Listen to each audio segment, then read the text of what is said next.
खबरों का रुख करेंगे। छत्तीसगढ़ में यूसीसी प्रारूप तैयार करने के लिए समिति बना दी गई है। रंजना देसाई समिति की अध्यक्ष बनाई गई है और सुप्रीम कोर्ट की रिटायर्ड जज रंजना देसाई बताई गई है। रंजना देसाई, शत्रुघ्न सिंह, एमके राउत और मोहन पवार इसके सदस्य बनाए गए हैं। ज्योति रानी सिंह महिला समिति की महिला सदस्य होंगी। तो छत्तीसगढ़ में भी यूसीसी प्रारूप तैयार करने के लिए समिति बना दी गई है। रंजना देसाई समिति की अध्यक्ष बनाई गई है। सुप्रीम कोर्ट की रिटायर्ड जज हैं रंजना देसाई। इसके साथ ही शत्रुघ्न सिंह, एमके राउत और मोहन पवार सदस्य बनाए गए हैं। ज्योति रानी सिंह समिति की महिला सदस्य होंगी और ये टीम यूसीसी प्रारूप तैयार करेगी। और ज्यादा जानकारी के साथ हमारे सहयोगी विश्वभरन शुक्ला हमारे साथ जुड़ गए हैं। विश्वभरन, अब छत्तीसगढ़ में भी सरकार यूसीसी लागू करने की तैयारी में है। अब प्रारूप तैयार करने के लिए समिति का गठन भी हो चुका है। जी सृष्टि, बिल्कुल छत्तीसगढ़ में समान नागरिक संहिता यानी कि यूसीसी लागू करने की तैयारी तेज हो गई है और राज्य सरकार ने यूसीसी के अध्ययन, सुझाव और प्रारूप तैयार करने के लिए 5 सदस्यों की एक हाई लेवल जो है कमेटी का गठन किया है।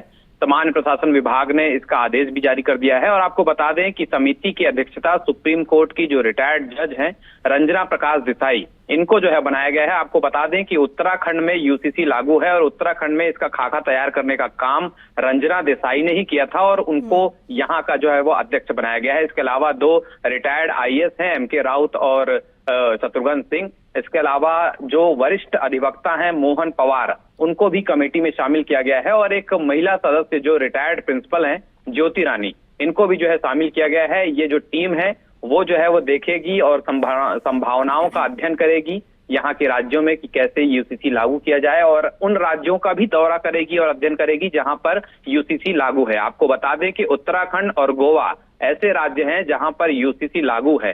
वहां कैसे ये लागू हुआ, क्या कुछ वहां पे जो है वो अध्ययन हुआ, उसके बाद जो है छत्तीसगढ़ में भी इसको लागू करने की अब तैयारी जो है पूरी तरह से जो है जोर पकड़ रही है। और आपको बता दें कि मध्य प्रदेश में भी इसमें जो है वो तैयारी की जा रही है और अब जो है वो छत्तीसगढ़ की बारी है जहां यूसीसी जो है वो लागू हो जाएगा। आपको बता दें कि लगातार इस दिशा में सरकार प्रयास कर रही है और इसी को देखते हुए कमेटी का गठन किया गया है। सृष्टि, बिल्कुल, कमेटी का गठन कर लिया गया है। मध्य प्रदेश और छत्तीसगढ़ दोनों ही जगह यूसीसी लागू करने की तैयारी है। बहुत शुक्रिया विश्वभरन जानकारी के लिए।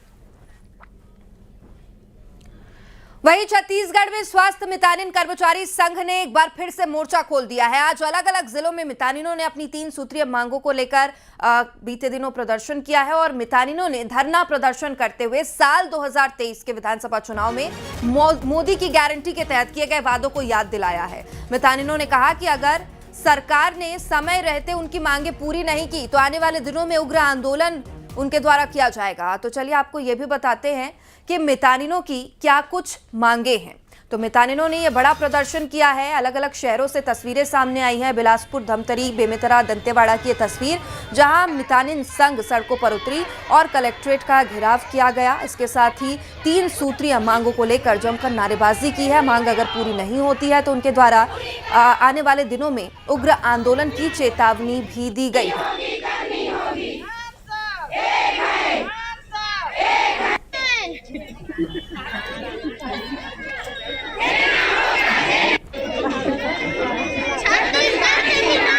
हम लोग, हमारा कुछ भी मांग नहीं है। वैसे तो हमको चुनाव के समय जो मोदी जी की गारंटी पत्र दिया गया था उसमें हमारे मितानिन कार्यक्रम के लिए 2-3 पॉइंट दिए थे। उसमें था कि हमारे मितानिन कार्यक्रम के जितने भी कर्मचारी हैं उनको एनएचएम में संविलियन करेंगे और जितना मतलब कर्मचारी है उनको 50% अतिरिक्त राशि देंगे। और उसके बाद हम लोग 1 साल देखे, 2 साल देखे, लेकिन शासन के द्वारा कुछ भी नहीं किया गया। हमारी 3 प्रमुख मांग है, उसमें से 2 मांग जो है मोदी की गारंटी में जो उन्होंने अपने तरफ से बोला था, वादा किया था, वो मांग है। पहले मांग तो ये है कि 50% उन्होंने बोला था कि मानदेय का देंगे, जो अभी तक पूरा नहीं हुआ। दूसरा मांग ये है कि उन्होंने कहा था कि मितानिन कार्यक्रम को एनएचएम में संविलियन करेंगे। और तीसरा हमारा प्रमुख मांग है, ये 2 वादे तो उन्होंने पूरे नहीं किए, उसके अलावा हम तो घाटे में हैं, उन्होंने ठेका प्रथा शुरू कर दिया है। दिल्ली से एक एनजीओ को हमारे सर पे लाके बिठा दिया है। इतने समय तक बहुत अच्छे से सुचारू रूप से एनएचएम से हमारा भुगतान होता था, लेकिन वो बंद करके अब वो चाहती है कि हमको एनजीओ संचालन करे, जो कि इतना जरूरी नहीं है। हमारा विषय कोई नया नहीं है। हमने जुलाई अगस्त में जो शासन की घोषणा अनुसार जो 3 घोषणा शासन ने किया था कि मितानिन कार्यक्रम के सभी कैडर को Mitanin, MT, BC, help desk facilitator को एनएचएम में संविलियन किया जाएगा और दूसरा सबके मानदेय क्षतिपूर्ति में 50% का वृद्धि किया जाएगा और तीसरा हम सीधा एनएचएम से सरकार से जुड़ के काम करेंगे, किसी ठेका प्रथम काम नहीं करेंगे। लेकिन इसके उलट हमारे 33 दिन के हड़ताल के बाद भी शासन और ज्यादा जानकारी के साथ हमारे सहयोगी उमेश मौर्य हमारे साथ जुड़ गए हैं। उमेश, अलग अलग जिलों से ये तस्वीर सामने आई है, मितानिन संघ की 3 सूत्रीय मांग है, क्या कुछ जानकारी? देखिए, प्रदेश भर की जो मितानिने हैं वो सड़क पर उतर कर आंदोलन करते हुए दिखाई दी है।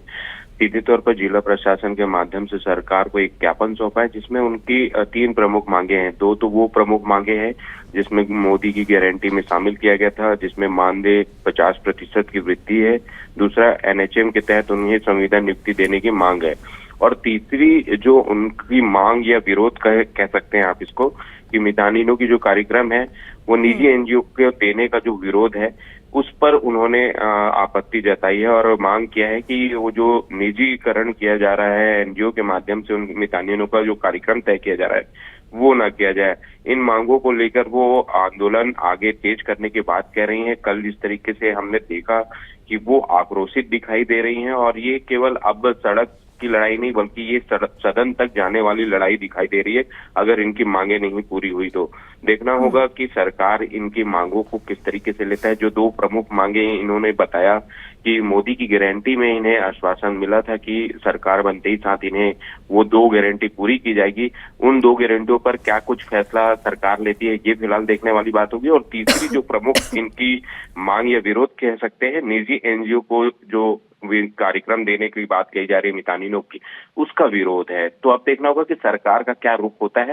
हालांकि मितानिनों का रुख स्पष्ट हो चुका है कि वो आगे चलकर उग्र आंदोलन करने वाली है अगर उनकी मांग पूरी नहीं हुई तो। चलिए उमेश, आप नजर बना के रखिए, आगे अपडेट पूरी खबर को लेंगे। बहुत शुक्रिया जानकारी के लिए। और अब रुक करेंगे गरियाबंद का, जहां ग्राम सभा में जमकर लात घूसे चले हैं। फिंगेश्वर ब्लॉक के ग्राम पंचायत सेंदर का यह मामला, जहां विवाद बढ़ने पर 2 गुट आमने सामने आए और देखते ही देखते मारपीट में यह विवाद तब्दील हुआ। देखते ही देखते दोनों पक्षों में मारपीट शुरू हो गई। तस्वीरें भी सामने आई हैं। हंगामे के बीच ग्राम सभा में अफरा तफरी देखने को मिली और मौके पर मौजूद अधिकारी भी यहां से भाग गए। पंचायत से आए हुए हैं। यहाँ क्या है, कल ग्राम सभा जो हुआ था, आयोजन हुआ था शासन द्वारा जो था, उसमें आवास सर्वे सूची में जो नाम लिया गया है उसमें ऐसे ऐसे लोगों का नाम है जिसके पास 10 एकड़ खेत है, 4 ट्रैक्टर है, हार्वेस्टर है, उसका नाम है। हमारे पास तो 1 कट्ठा का खेत भी नहीं है, मजदूरी रोजी करके अपना जीवन यापन चला रहे हैं, लेकिन सर्वे सूची से नाम कायरतापूर्ण हटाया गया है। इसी के लिए हम जब वहाँ जवाब किए कि क्यों नहीं आया नाम ऐसे करके बोले, तो सचिव, पंचायत का सचिव और सरपंच ये बोले कि जनपद में जाकर पता करना करके। और जब जनपद में हम आए हैं यहाँ तो यहाँ कोई जवाबदार अधिकारी नहीं है।